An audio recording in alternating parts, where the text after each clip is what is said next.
Salut la compagnie, c'est Jules Melon et aujourd'hui dans un ciné critique quasiment à chaud, il est temps de revenir sur le 4e volet de la saga DreamWorks Kung Fu Panda, enfin sorti ce mercredi en salle et réalisé 8 ans après le 3e, il a fallu attendre un petit peu, par un duo, Mike Mitchell, à qui l'on doit Shrek 4, il aime bien les 4e volets DreamWorks ce monsieur, et d'autres œuvres peut-être moins folichonnes, et Stephanie Stein aussi présente, qui visiblement a balancé pas mal sur la production compliquée de cet opus. Peut-être que ça se voit à son visionnage, j'y reviendrai. Au casting vocal, de retour, bien évidemment, dans le rôle de Popping, le Dragon Warrior en VO, Jack Black, qui pousse même la chansonnette à la fin avec son groupe Tenacious D pour Baby, Baby, One More Time dans le générique. En VF, c'est Manu Payet. Ça ne change pas non plus. Il y a aussi Bryan Cranston qui interprète le papa de Po. Ian McShane également de retour. Alors oui, c'est Tai Long, parce qu'on le voit dans le trailer. Il est là, ce méchant qui est censé être décédé, mais avec le royaume des esprits, tout est possible. Dustin Hoffman et James Hong également sont là, tandis que apparaissent pour la première fois ici Awkwafina qui joue Jen, et pas Zen, la renarde. Et Viola Davis dans la peau de cette caméléone grande méchante ici de ce 4e volet. Et en VF, finalement il y a Pierre Arditi qui revient et tout, mais ils n'ont pas pris de Star Talent pour les nouvelles voix, il me semble. Donc ici, c'est tout simplement la suite logique des aventures de Po, qui est maintenant le maître dragon confirmé, mais qui quand même au début du film doit visiblement accepter l'idée de laisser la main. C'est Maître Shifu qui lui dit il faut passer à la vitesse supérieure et devenir une sorte de leader spirituel de la vallée. On continue à monter les échelons, mais alors Po il en a pas vraiment envie. Pour lui, le dragon, guerrier dragon, c'est lui, et il insiste. Il n'aime pas le changement, peut-être, Po, tiens, il s'est embourgeoisé dans son rôle, et donc il freine des cas de fer. Même s'il y a un tournoi qui est organisé pour trouver, ça rappelle le premier du coup, son successeur, mais non, au final, il se désigne lui-même pour prendre la suite, et Maître Shifu, ça ne l'amuse pas des masses.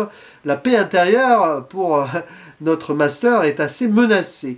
Mais bon, heureusement, pas de conflit interne, car il y a plus important à gérer. Une autre menace arrive, une caméléone, donc, qui a visiblement envie d'être la grande leader de la vallée, pour des raisons que je vais un peu expliquer quand même après, mais qui a ce pouvoir de se métamorphoser en n'importe quel autre animal, personnalité, oui c'est une caméléone, et forcément ça peut générer quelques légers soucis, doutes, parce que qui va être qui Mais en parallèle, Po va voir un bandit qui essaye de dérober des trucs, et l'arrêter. Et ce bandit, il s'avère être une renarde, Jen, qu'il va vraiment affronter un petit peu quand même à un moment, elle a son caractère, mais très vite, il s'avère que cette voleuse en sait pas mal des choses sur la caméléone, et elle va pouvoir servir afin d'arrêter cette menace. Et très très vite, trop vite sûrement, Po et Jen vont s'associer, aller dans cette ville assez intéressante visuellement d'ailleurs, pour retrouver la caméléone et l'empêcher de nuire. Bon, et comme Po s'en va un petit peu laissant son village de côté, les deux papas de Po le suivent. On retrouve cet arc du 3e opus que moi j'avais beaucoup aimé grâce à cela. Ping, qui est Loi, le père adoptif, et Li Shan, qui est le vrai père biologique de Po, qui sont devenus visiblement très amis. Ils vont voir si leur fils va bien, et en le suivant, vont peut-être pouvoir aider quand même. Et sur place, donc, Jen, Po et tout le monde va tomber sur plein de gens, notamment des voleurs, là, avec des lapins crétins, mais qui ne sont pas vraiment crétins, qui sont plutôt gentils et agressifs à la fois. Et tiens, j'en ai oublié un, mais aussi le chef de ce groupe, qui est un pangolin, Anne, qui est vocalement interprété quand même par un acteur dont on parle beaucoup ces derniers temps, Ke Huy Quan, voilà. 2001 dans Indiana Jones, le Temple Maudit, mais récemment Everything Everywhere All at Once. Voilà. Bon, tout ceci pour dire que c'est un film Kung Fu Panda. Qui est finalement plus ou moins dans la lignée des 3 précédents. C'est-à-dire que j'ai passé un bon moment, vraiment, dans le sens où je ne suis pas ultra attaché à la précédente trilogie, puisque je l'ai découverte récemment sur la chaîne, j'en ai fait des vidéos. Mais j'ai trouvé le même feeling, en mode peau qui déconne, mais qui est face à son destin, ok. L'animation qui est toujours très belle, ok. Mais il y a un petit problème, quand même. Ça doit être très beau, voilà, assez fluide, hein, visuellement, enfin, des fois c'est rushé, mais ça je vais y revenir après. Mais, depuis 8 ans, d'autres films sont passés par là, notamment chez DreamWorks, les Bad Guys, et surtout le chapeau des deux. Et là, tu as l'impression qu'en fait, que Kung Fu Panda 4 n'amène rien de plus, et que pourtant, avec cette trilogie de base, à chaque fois, il y avait une upgrade qui montrait que le studio tentait des choses, et là, bah, je trouve pas des masses, si ce n'est peut-être vite fait quand même, sur un aspect épique sombre vers la fin, ou le début, ok, mais j'ai un peu l'impression qu'on est sur des rails, là, et que pour un 4e volet, bah, qu'est-ce que ça apporte de plus? Sur le plan technique, pas grand-chose, sur la réal, pas plus. Malheureusement, il manque quand même beaucoup de choses dans le film. On sent que ça aurait pu durer 1h50, quoi. Ça dure 1h30, hein, un peu moins même, hein, je crois. Ouais, bon, 1h30, grosso modo. Et oui, ça va trop vite, notamment dans la première partie. Parce que, bon, toute cette introduction, déjà, tu es balancé avec Tai Lung, là, bon, évidemment, c'est la caméléone, mais Tai Lung va quand même être là d'une manière ou d'une autre, je reste vague pour l'instant. Ok, ça impose une menace remarquable, mais après très vite on déconne avec Po, tout ça, successeur ou non, lui veut garder son rôle. Mais même ça, c'est bon, c'est pas que ça sort du chapeau, pourquoi pas, hein, mais c'est vite enchaîné, et puis apparition de Gênes, et très vite on crée cette relation entre Po et Gênes, pourquoi pas.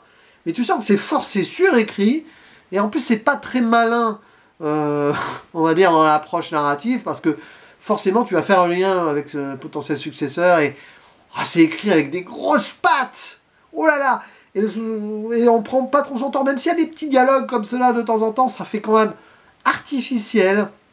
Et tu sens que ça a été rushé sur certains trucs. Oui, tu le sens. Que le film, il baigne entre deux ambiances. Bon, c'est souvent le cas avec Kung Fu Panda, de toute façon. Hein. On a ce côté humour, détente, mais aussi des thématiques fortes et assez sombres potentiellement, avec des antagonistes qui mettent Po face à vraiment des choix à faire. Ici, thématiquement, c'est quand même d'emblée sur le changement. Po veut pas changer, mais il doit apprendre à changer, à accepter ce changement. Le changement aussi pour Gênes, qui a ce rôle-là, qui s'avère être en effet problématique potentiellement, mais à un moment, face à son identité, on fait peut-être les bons choix. Donc finalement, on a deux personnages miroirs, donc évidemment, les associer d'emblée, oui, mais en fait, c'est pas si logique que ça de suite. Tant et si bien que c'est bizarre, quoi. Enfin, c'est trop évident pour que ce soit intelligemment écrit sur ce plan. Moi, ça me pose un peu problème. Mais bon, ça passe parce qu'on a ce petit duo qui fonctionne avec deux bons interprètes derrière, des bons dialogues en soi, quand on se pose un petit peu dessus. Mais voilà. Et oui, puis la caméléone, en fait, on se retrouve avec un méchant, enfin une méchante ici, qui a le syndrome du précédent, quelque part. C'est-à-dire que, bon, ses motivations, c'est très vite fait, quoi. Oui, on comprend, c'est une grande méchante parce qu'on a été méchant avec elle, parce qu'on ne lui a pas laissé la possibilité d'avoir le kung-fu, parce qu'elle a été discriminée, hein, grosso modo, donc maintenant, bah, elle se venge, et avec son pouvoir de shapeshifter, hein, de métamorphe, eh bien, elle peut maintenant récupérer de force ce qu'on ne lui a pas laissé l'occasion d'obtenir avec l'apprentissage. Bon, ok, mais finalement, les motivations, c'est je veux être méchant parce qu'on a été méchant avec moi et parce que oh là là, et maintenant je vais me venger. Aïe, voilà. Ok, c'est pour les enfants Kung Fu Panda, de toute façon à la base, mais je me pose une question. Normalement, une telle saga doit évoluer un peu avec son public. Et là, les enfants qu'elle a laissés derrière sont devenus ou ados ou jeunes adultes. Bah, je suis pas sûr que ça plaise à la fanbase de base. Alors, le choix est fait, hein. C'est clairement attirer d'autres gens, que les parents amènent leurs plus jeunes. Tiens, je vais te montrer ce que j'ai aimé quand j'avais ton âge, enfin plus ou moins, enfin peut-être pas exagérer non plus, mais quand j'étais ado, ouais, moi j'aimais ça, tiens, voilà, je te montre ça. Ouais, mais je suis pas certain que ça va réussir. Et pourtant, visiblement, là aux États-Unis, ça cartonne, enfin ça fonctionne, on va dire, au box-office. Et qu'ils ont prévu déjà le 5 et le 6 de toute façon. Mais les retours sont pas terribles. Je peux comprendre. Moi, j'ai quand même passé un moment correct. Parce que ça suit cette lignée-là, et l'idée donc de transmission, oui. Trouver la paix intérieure ultime encore plus. Bon, il y a cette blague avec les voix intérieures, à un moment, moi ça m'amuse, mais c'est un peu forcé, hein. Vraiment, tout est très appuyé, trop appuyé. Mais voilà, l'idée de succession, de transmission, bien sûr, cette nécessité de ne jamais rester avec les choses qu'on a l'habitude de faire parce que ça perd de sa saveur. Il y a cette discussion-là, là, je crois que c'est le père Ping qui le dit, en plus le restaurateur, perd de sa saveur. Oui, l'idée est là, mais ouais, c'est un petit peu paresseux par moment, sauf que ces thématiques sont quand même bien à montrer aussi, et sont bien abordées par rapport à un jeune public. Mais voilà, je n'avais pas d'attente. Et vu les premiers retours, je m'attendais à bien pire. Mais c'est quand même dommage de rusher cela un petit peu. Il y avait un bon gros potentiel, notamment sur l'aspect final épique, mais le fait que le personnage de la caméléone, oui, la caméléone, permette des raccourcis aussi sur certaines choses, des retours d'esprit, plus ou moins aussi, pour obtenir le kung-fu avec le bâton de la sagesse. Ça fait presque fanservice, quand même, sur le final. Trop. Et c'est trop rushé aussi d'ailleurs sur la fin, malgré des moments un peu sombres. Ouais, c'est vraiment un petit peu frustrant. Et puis bah oui, il n'y a aucune surprise en fait sur ce film. Aucune. C'est une autoroute, mais c'est une autoroute sur laquelle tu es à 150 à l'heure. Tu es en Allemagne, quoi. Il n'y a pas de limite de vitesse. Et voilà. Et puis la musique, bah c'est pareil, quoi. Il n'y a rien de très révolutionnaire. Hans Zimmer fait le boulot. Alors évidemment, il y a ce final avec Tenacious D, ok. Il y a quand même un moment où il y a le morceau Crazy Train de Ozzy Osbourne qui est repris en version orientale instru, parce qu'ils sont dans cette taverne là, à un moment, bon, ça c'est cool, mais c'est très court aussi. Voilà, tout est trop court, tout est trop rapide par moment. Mais c'est quand même quelque chose qui n'est pas de l'ordre du désastre, du tout. C'est probablement le moins bon des quatre, oui, parce que tu sens que ça veut beaucoup dire, amener pas mal de choses, mais en fait, ça change, mais sans trop changer. C'est bizarre, hein, un petit peu à l'image du message du film peut-être, et on reste quand même sur des rails trop. Ça serait bien que pour le 5 et le 6 on prenne des risques, parce que là c'est pas parti pour, et du coup arrivé au 4e, quel est l'intérêt de relancer la machine sans vraiment apporter du neuf. Maintenant à voir comment Poe va accéder à ce nouveau rôle qui lui est promis, et comment donc son successeur Mystère va s'en sortir. Il parle d'un mystère. Pourquoi pas le 5 et ou le 6 pourrait être plus intéressant là-dessus. Mais il va falloir muscler l'antagonisme quand même à un moment aussi. Parce que là je pense qu'on a un peu fait le tour sur les méchants. Et peut-être donner plus de rôle aux 5 cyclones aussi, même si ça va être compliqué. Parce que bon, à un moment, hein, alors il paraît qu'il y a eu des séries, on les voit plus. Mais bon, j'ai pas vu les séries. N'hésitez pas à dire en commentaire ce que vous pensez de ce 4e volet qui est assez décrié. Hein. Je pense que là, il y en a certains qui vont dire « Oh, scandale, c'est nul !» et tout. Il y en a peut-être qui vont aimer, hein, je ne sais pas. À vous la parole, on en discute. Et je vous dis à la prochaine. Ciao.